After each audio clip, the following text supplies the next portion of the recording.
وہ بدقسمت لڑکی ایک شاعرہ بھی تھی اور شہزادی بھی، جسے اس کے اپنے ہی باپ نے 20 سال تک قید میں رکھا۔ اورنگزیب عالمگیر وہ بادشاہ تھا جس نے اپنے باپ شاہ جہاں کو قید میں رکھا، اور ایک دن وہ اسی قید میں مر گیا۔ اس نے اپنے بڑے بھائی شہزادہ دارا شکو کو تخت و تاج کے لیے قتل کیا۔ وہاں اس کے ظلم سے اس کی اپنی سگی اولاد بھی نہیں بچ سکی۔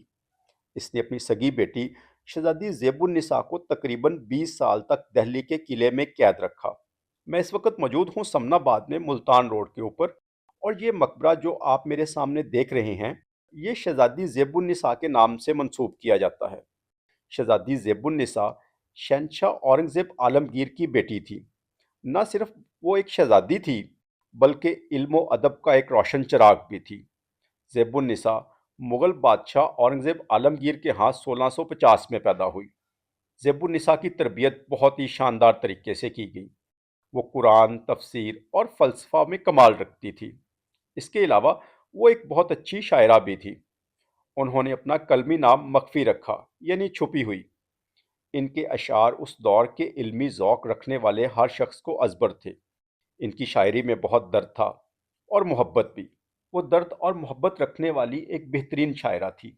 بچپن سے ہی اسے اپنے باپ سے اختلاف تھا۔ وہ اپنے باپ اورنگزیب کو اپنے دادا شاہ جہاں اور چچا دارا شکو کا قاتل مانتی تھی۔ اس کے علاوہ اپنی پسند اور مرضی سے شادی کرنا چاہتی تھی، اور اس کے علاوہ بھی کافی ساری وجوہات تھیں جس کی وجہ سے اس کے اپنے باپ سے سیاسی اور خاندانی اختلافات تھے۔ ہر گزرتے دن کے ساتھ اس کے یہ اختلاف اپنے باپ سے بڑھتے گئے، یہاں تک کہ اورنگزیب عالمگیر نے اس کو دہلی کے لال قلعے میں قید کر دیا۔ زیب النساء اپنے دھن کی پکی تھی، اس نے ہار نہیں مانی، اور اس طرح سے اس قید کو 20 سال گزر گئے۔ اس کی جوانی قید خانے کی تنہائی میں گزر گئی۔ اورنگزیب نے اس کے شعر کہنے اور لکھنے پر بھی پابندی عائد کر رکھی تھی۔ اسی قید تنہائی میں ایک دن اس کی موت ہو گئی۔ زیب النساء دہلی کے قلعے میں قید رہیں اور یہیں دفن ہوئیں۔ اس مقبرے کو شہزادی زیب النساء کے نام سے منسوب کیا جاتا ہے۔ مورخ اس بارے میں اختلاف رکھتے ہیں۔ بعض کے مطابق یہ مقبرہ زیب النساء کا نہیں ہے۔ یہ مقبرہ میاں بائی، جن کو فخر النساء کہا جاتا ہے، یہ مقبرہ ان کا ہے، جن کو چبرجی باغ اور نواں کوٹ کی اراضی دی گئی تھی، اور ان کا خاندان بھی شاہی خاندان سے تعلق رکھتا تھا۔ زیب النساء 1681 میں قید کی گئی تھیں اور تقریباً 20 سال دہلی کے قلعے میں قید رہیں، اور اسی قید میں 1702 میں وفات پا گئیں۔ ان کو 30 باغ میں دفن کیا گیا۔ برطانوی دور میں جب ریلوے لائن بچھائی گئی تو 30 باغ کا علاقہ ریلوے لائن کی ضد میں آ گیا تھا۔ اس وجہ سے اس مقبرے کو مسمار کر دیا گیا، اور اس مقبرے کی جتنی بھی چیزیں تھیں ان کو ریڈ فورٹ میوزیم میں پہنچا دیا گیا۔ اس مقبرے کو زیب النساء کا مقبرہ کیوں کہتے ہیں؟ سکھ دور میں اس مقبرے پر لگا ہوا تعویذ اتار لیا گیا تھا، اور اس مقبرے میں سنگ مرمر اور سنگ بادل لگایا گیا تھا جو اکھاڑ لیا گیا تھا، جس سے اس مقبرے کی شناخت ختم ہو گئی۔ سکھوں کے بعد برطانوی دور آیا، اور پھر 1947 کے بعد پاکستان بنا۔ اس دوران میں اس مقبرے پر کوئی بھی توجہ نہیں دی گئی۔ لوگ یہاں کوڑا کرکٹ پھینکتے، اور آہستہ آہستہ یہ عمارت کھنڈر میں بدلتی گئی۔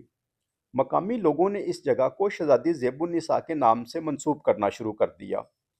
محکمہ آثار قدیمہ نے اس کو چند سال پہلے دوبارہ سے مرمت کروایا اور مقبرے کی اصل شکل کو بحال کیا۔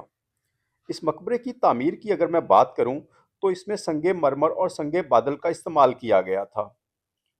مغل دور کے باقی مقبروں کی طرح یہ بھی بہت شاندار اور خوبصورت بنایا گیا۔ اونچے چبوترے پر بنا یہ مقبرہ اپنے فن تعمیر کے لحاظ سے قومی اور ثقافتی ورثے کا درجہ رکھتا ہے، لیکن تحقیق اور تاریخ کے مطابق یہ زیب النساء کا مقبرہ نہیں ہے، کیونکہ شہزادی زیب النساء دہلی کے قلعے میں قید رہیں اور یہیں دفن کی گئیں۔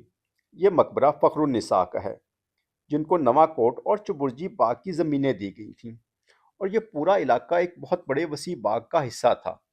وقت کے ساتھ ساتھ وہ باغ ختم ہو گیا۔ اس دور کی اگر باقیات کو دیکھا جائے تو چبرجی مینار اور یہ مقبرہ ہی بچا ہے۔ محکمہ آثار قدیمہ نے جو ہسٹری بورڈ یہاں پہ آویزاں کیا ہے، اس پر بھی یہ لکھا ہے کہ یہ مقبرہ زیب النساء کے نام سے منسوب کیا جاتا ہے۔ سکھ دور میں ان مقبروں کے شناختی تعویذ اگر نہ اتارے جاتے تو یہ مقبرے شناخت کیے جا سکتے تھے۔ گمنامی کے یہ ایسے راز ہیں اور اس پر وقت کی ایسی دھول جم چکی ہے جن کو جتنا بھی خریدا جائے، جتنا بھی کھوجا جائے، اس کے بس آپ کو صرف آثار ہی ملیں گے، اور یہی آثار آج تاریخ بن چکے ہیں۔